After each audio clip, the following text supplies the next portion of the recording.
दोस्तों नमस्कार। आज शानदार एरिया उत्तराखंड के खमलेक डांडा में हम इस समय आपको बहुत ही अच्छा वीडियो दिखा रहे हैं। बहुत ही अच्छा नज़ारा देखो, रोड दूर दूर तक जंगल में, घना घोर जंगल में हम हैं और यहाँ पर सुंदर दृश्य। कांफल के लिए गए थे लेकिन कांफल मिला नहीं, अब हमें कुछ नहीं मिला तो हम अब अपने प्रस्थान करते हुए यहाँ से जंगल से जा रहे हैं। और यहाँ पर बहुत धूप छाँव, बहुत ही अच्छा मौसम हो रहा है। आसमान में बादल भी लगने लगे हैं, सुबह से बिल्कुल साफ था। और ये जंगल का बहुत घनघोर एरिया, बहुत ही शानदार एरिया आपको दिखा रहे हैं। तो दोस्तों यहाँ पर ये जंगल के बीच में एक खुला सा एरिया, यहाँ पर समतल मैदान थोड़ा चोटी में है। और हम यहाँ पर गए थे, पहले वाले ब्लॉग में बहुत सारा दिखाया है। अब हम यहाँ से चलते हुए, ये रास्ता पगडंडी के लिए है। गिर गया था हमें गिर भी गया था। तो ये बहुत ही अच्छा शानदार जंगल खमलेक डांडा उत्तराखंड साइड अल्मोड़ा का।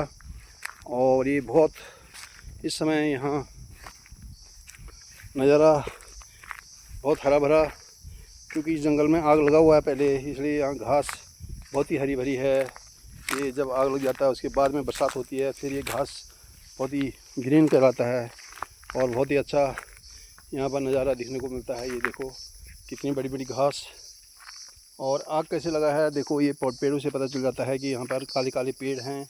ये तो इसका मतलब जो है कि इस जंगल में आग लगा है। तो ये डांडा का एक शानदार दृश्य, बहुत ही जंगल का बहुत ख़तरनाक सीन, और समतल मैदान भी है यहाँ। और हमने इस एरिया में काफ़ी वीडियो पहले भी बनाए हैं, तो ये हमारा चौथा वीडियो है। तो दोस्तों ये बहुत ही, वहाँ देखो दूर दूर गांव दिखाई दे रहे होंगे सुबह सुबह से।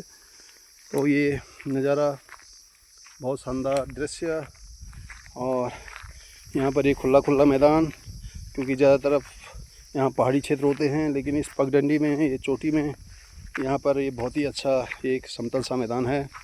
और ये समतल मैदान में चारों तरफ यहाँ जंगल, पेड़ पौधे बहुत सारे, खतरनाक। रात को यहाँ कोई नहीं आ सकता है, दिन में भी यहाँ पर अकेले आना खतरनाक होता है। हम 2 आदमी हैं, दिख रहेंगे, भीम जी और हम। तो जिस कारण यहाँ पर जंगल में कोई ना कोई अगर साथ रहे तभी जा सकता है। तो यहाँ बहुत ख़तरनाक जंगल होता है। देखो जैसे ये है, देखो तो यहाँ कोई भी वैसे अकेला आता नहीं है ये। और हम यहाँ मेन मकसद कांफल के लिए आए थे, आप लोगों को दिखाने के लिए, लेकिन यहाँ कांफल ख़त्म हो चुके हैं या हैं ही नहीं, या खा चुके होंगे चिड़िया पक्षी।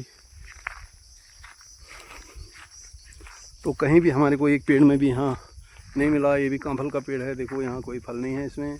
और ऐसे पेड़ हमने बहुत सारे देख लिए लेकिन कोई नहीं मिला।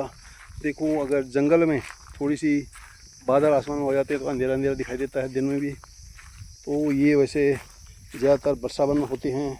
यहाँ पर थोड़ा सा भी अगर पहले इस एरिया में बादल आ जाएँ तो पानी बरसात यहीं होता है। और इसी कारण यहाँ पर क्या होता है कि ये बुरांस के पेड़ होते हैं।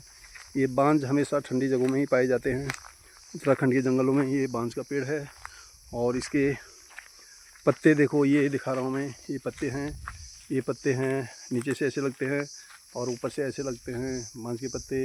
ये तो ये बांज का पेड़ होता है। ये बहुत मोटी टहनी होती है, अगर इसको जलाते हैं ना तो इसका आग कई घंटों तक जो है जलता रहता है। इसका कोयला बहुत मजबूत होता है। तो दोस्तों ये बहुत ही ख़तरनाक, ये मजबूत पेड़ होता है। और यहाँ देखो एक पेड़ ये है जो सूखने की कगार पर पहुँच गया, यहाँ आग लगी और इसको यहाँ पर लोगों ने जला जला के इसका बिल्कुल ढांचा ख़त्म कर दिया है, लेकिन अभी भी यहाँ टिका हुआ है। ये देखो थोड़ा सा एक साइड में जो है ये यहाँ पर खड़ा है।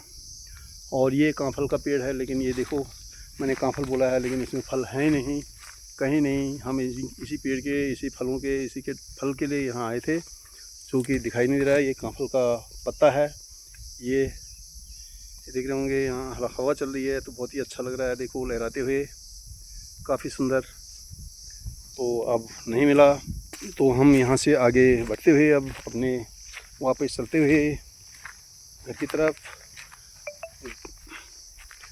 की तरफ तो जा रहे हैं, लेकिन अभी जंगल के बीच में ही हैं हम। अब यहाँ से रिटर्न जा रहे हैं, क्योंकि अब धीरे धीरे अभी जंगल में ही हैं और इस पूरे ब्लॉक को हम जंगल का आपको दिखाएंगे। तो ये बहुत ही शानदार धूप छाँव का खेल चल रहा है इस समय। देखो अभी अभी यहाँ पर धूप लगी, छाँव लगा था, अभी देखो धूप खिलती हुई नज़र आ रही है। बहुत ही शानदार लग रहा है ये बहुत अच्छा। यहाँ पत्थर भी होते हैं मजबूत मजबूत, देखो, ठीक है। और एक चीज़ मैंने आपको बताया, यहाँ पहाड़ों में यहाँ पर देखो ये छुलरू होता है जो गरम मसाले में प्रयोग किया जाता है। ये बहुत कीमती होता है। इसको निकालते हैं दांती की चोंच से। ये कम से कम नहीं भी होगा तो 1000-1500 रुपया किलो होगा।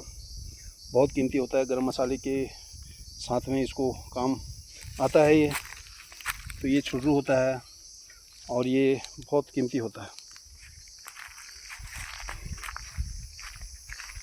तो यहाँ पर हम अब आपको ये दिखाने के बाद चलते हुए नीचे की तरफ, और साथ में हमारे साथ हमारे भीम जी भी हैं, जो कि यहाँ देखो एक पेड़ ये देखो कितना अच्छा ये लग रहा है, लेकिन इसमें कांटे हैं। अभी खतरनाक सा पौधा है ये, लहराता हुआ। अब हम इधर से पहाड़ों के बीच में जंगल के रास्ते से ये आपको दिखा रहे हैं कि यहाँ कैसे चला जाता है बिना रास्ते में। यहाँ पर रास्ता खोजना पड़ता है जंगल में, क्योंकि जंगल में रास्ता होता नहीं है, बनाना पड़ता है, जिसके कारण कई बार आदमी फिसल भी जाता है, लग भी जाता है। इसलिए यहाँ पर सबसे बड़ी चीज़ है कि अगर आप जंगल में जाते हैं तो घास यहाँ अच्छी होती है। अगर कभी पैर फिसल भी जाता है ना, तो स्लिप करके उसको हम पकड़ सकते हैं। तो यहाँ पर थोड़ा सा सतर्क रहना पड़ता है। ये बहुत अच्छा घास, हरा हरा, ये जंगल का नज़ारा बहुत शानदार।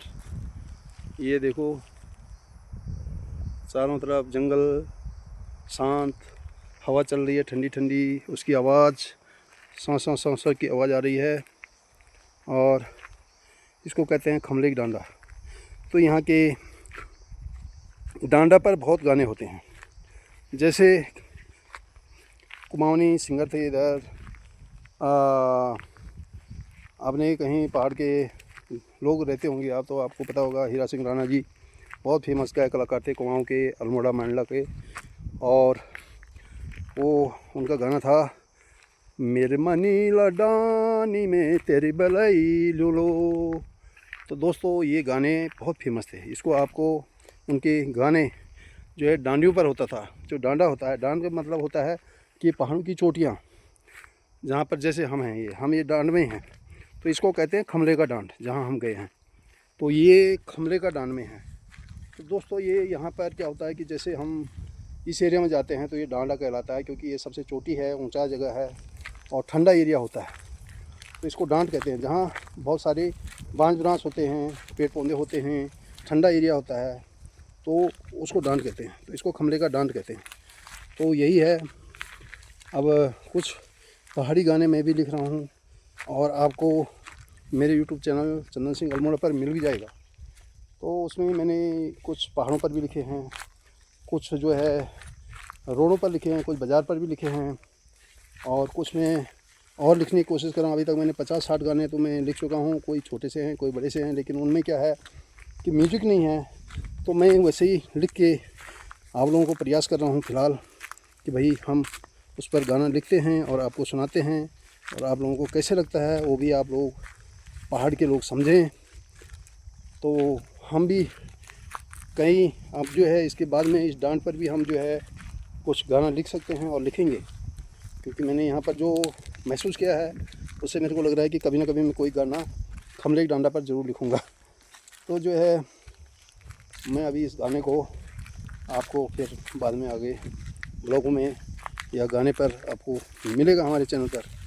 तो खमले की डांडा का ध्यान रखना, और हम इसमें कभी ना कभी इसका ज़रूर से गाना लिखेंगे। तो ये बहुत ही यहाँ पर बहुत अच्छा इस समय हमारा पहाड़ का ये डांड है, और ये हमारी शान है, और ये हमारे सुख सुविधाओं का सबसे बड़ा स्रोत है। जिससे यहाँ पर अगर ये पेड़ पौधे रहते हैं, डांड रहते हैं, तो वहीं से जो है ठंडा पानी हमारे को मिलता है। पहाड़ की चोटियों में जहाँ जहाँ ना पेड़ पौधे होंगे वहाँ से पानी के स्रोत होते हैं। और सबसे ज़्यादा पानी का स्रोत मिलता है ये बांज बुरांस से, क्योंकि इसकी जो जड़ें होती हैं ये बहुत नीचे होती हैं और ज़मीन में जो है नमी होती है और नमी के कारण अंदर पानी होता है, तो ये पानी को सूखने नहीं देता है, जिसके कारण इन डांडों से ही पानी निकलता है और वही आगे चलकर नदी बनती हैं और वही हमारे को पालन पोषण करती हैं, वही हमारी माँ है। और इसीलिए हमारे को जो बोला गया है ना, भारत माता या देवभूमि या ये नदी को पानी माना गया है, माता माना गया है, तो ये हमें जीवन दान करती हैं, जीवन देती हैं, जीवनदायिनी होती हैं।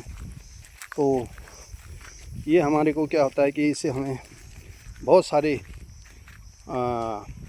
सुविधाएं मिलती हैं। यहाँ लकड़ियों का मिलता है, खाने का मिलता है, फल फूल का मिलता है और ठंडी हवाएं मिलती हैं और इसी के कारण बरसात का मौसम का संतुलन बनाए रहता है। तो ये बहुत ज़्यादा अच्छा है।